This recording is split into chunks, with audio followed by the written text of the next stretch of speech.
తాకట్లో ఉన్న బంగారాన్ని విడిపించలేక వడ్డీల మీద వడ్డీలు కడుతూ ఇబ్బంది పడుతున్నారా? అయితే ఇప్పుడే సంప్రదించండి శివ గోల్డ్ కంపెనీ. మీ నమ్మకానికి మా హామీ శివ గోల్డ్ కంపెనీ. ఆధ్యాత్మికత, యోగా సాధనతోనే ఆరోగ్య, సంపన్న, సంతోషకర ఆంధ్రప్రదేశ్ స్వప్నం నెరవేరుతుందని సీఎం చంద్రబాబు ఉద్ఘాటించారు. సాంకేతికతకు ఆధ్యాత్మికతను జోడిస్తే అన్స్టాపబుల్ అని వ్యాఖ్యానించారు.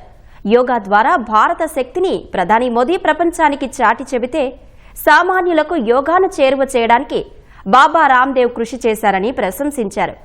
యోగాంధ్ర 2027ను తిరుపతిలో నిర్వహిస్తామని ప్రకటించారు.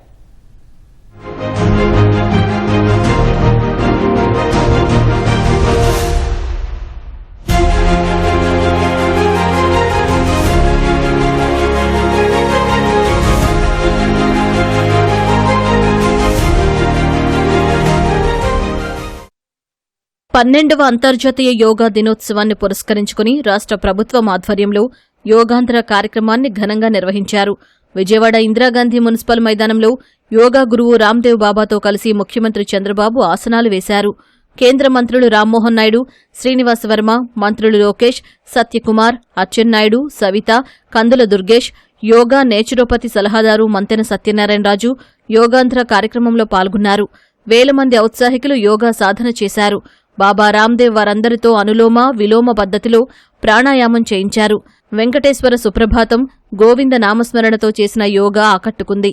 వేదికపై బాబా రామ్దేవ్, సీఎం చంద్రబాబు, మంత్రి లోకేష్తో యోగాసనాలు చేయించారు. కొన్ని క్లిష్టమైన ఆసనాలను సునాయాసంగా వేసి చంద్రబాబు ఔరా అనిపించారు. లోకేష్తో బాబా ఆసనాలు చేయించిన దృశ్యాలు ప్రత్యేక ఆకర్షణగా నిలిచాయి. Anuloma Viloma.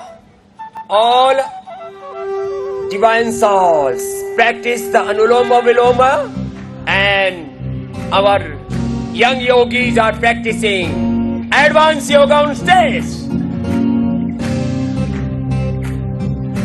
Shri Srinivasa Govinda, Shri Venkatesha Govinda, Bhakta Vatsala Govinda, Bhagavata Priya Govinda, Govinda Hari Govinda, Venkataramana Govinda, Govinda Hari Govinda, Venkataramana Govinda, Nitya Nirmala Govinda, Nilamena Shama Govinda, Purana Purusha Govinda, Pundarikaksha Govinda, Govinda Hari Govinda, Venkataramana Govinda.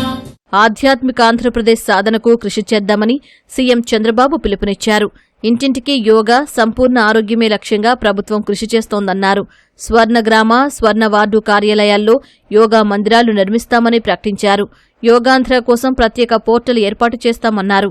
Yoga కార్యక్రమాల పర్యవేక్షణ కోసం జిల్లా, మండల స్థాయి అధికారులను నియమిస్తామని చెప్పారు. August 15 నుంచి రాష్ట్ర వ్యాప్తంగా సంజీవని పథకాన్ని అమలు చేస్తామన్న సీఎం అందులో యోగా, ప్రాణాయామాన్ని చేరుస్తామని తెలిపారు. యోగాతో తాను ఒత్తిళ్లను అధిగమిస్తానని చెప్పిన సీఎం రోజూ అరగంట యోగా చేయాలని ప్రజలకు పిలుపునిచ్చారు. రోజూ యోగా, ప్రాణాయామం చేస్తే ఆసుపత్రికి వెళ్లే అవసరం లేకుండా జీవించొచ్చని తెలిపారు. ఒత్తిడి, మానసిక ఆందోళన తగ్గించేది యోగా, శారీరకంగా మానసికంగా స్ట్రాంగ్ చేసేది యోగా, శరీరాన్ని మనసును అనుసంధానించే శక్తి ఒక్క యోగాకే ఉంది. Gym, exercise, walking, cycling, swimming, sports ఇవి ఫిజికల్ ఫిట్నెస్ ను పెంచుతాయి. కానీ ఫిజికల్ గా, మెంటల్ గా ఫిట్ గా ఉంచే ఏకైక సాధనం యోగా అని మరొకసారి మీ అందరికీ విజ్ఞప్తి చేస్తున్నాను. ఈసారి ఇంటర్నేషనల్ యోగా డే 2026ను విజయవాడలో నిర్వహిస్తున్నాం. రాబోయే రోజుల్లో, రాబోయే సంవత్సరం 27 yoga day, international yoga day కలియుగ దేవుడు వెంకటేశ్వరి సన్నిధి తిరుపతిలో నిర్వహిద్దాం. యోగాని, ప్రాణాయామాన్ని, మెడిటేషన్ ని మన స్కూల్స్ లో కూడా సిలబస్ తీసుకొస్తాం. అదే మరి దేశంలో ఉండే వాళ్ళందరికీ విజ్ఞప్తి చేస్తున్నాను. 22 ప్రముఖమైన సంస్థలున్నాయి. బాబా రామ్దేవ్ గారిని పిలవాలి. ప్రధానమంత్రి గారి తర్వాత ఎవరు ఈ కార్యక్రమాన్ని ప్రమోట్ చేస్తారని ఆలోచిస్తే నాకు గుర్తొచ్చిన ఏకైక వ్యక్తి బాబా రామ్దేవ్ గారని చెప్పి మీకు తెలియజేస్తున్నా. ఆరోగ్యానికంటే మించిందే లేదు. రోజుకొక అర్ధ గంట యోగా చేయండి, మెడిటేషన్ చేయండి, ప్రాణాయామం చేయండి. యోగాంధ్రలో భాగంగా రాష్ట్ర వ్యాప్తంగా మొత్తం 1,07,00,000 మంది పౌరులు, 2.5 లక్షల మంది శిక్షకులు యోగాలో పాల్గొన్నారు. దీనికి గాను 2 వరల్డ్ బుక్ ఆఫ్ రికార్డ్స్ దక్కాయి. వాటిని అధికారులు వేదికపై సీఎం చంద్రబాబుకు అందజేశారు. యోగాభ్యాసకులతో సీఎం చంద్రబాబు ప్రతిజ్ఞ చేయించారు.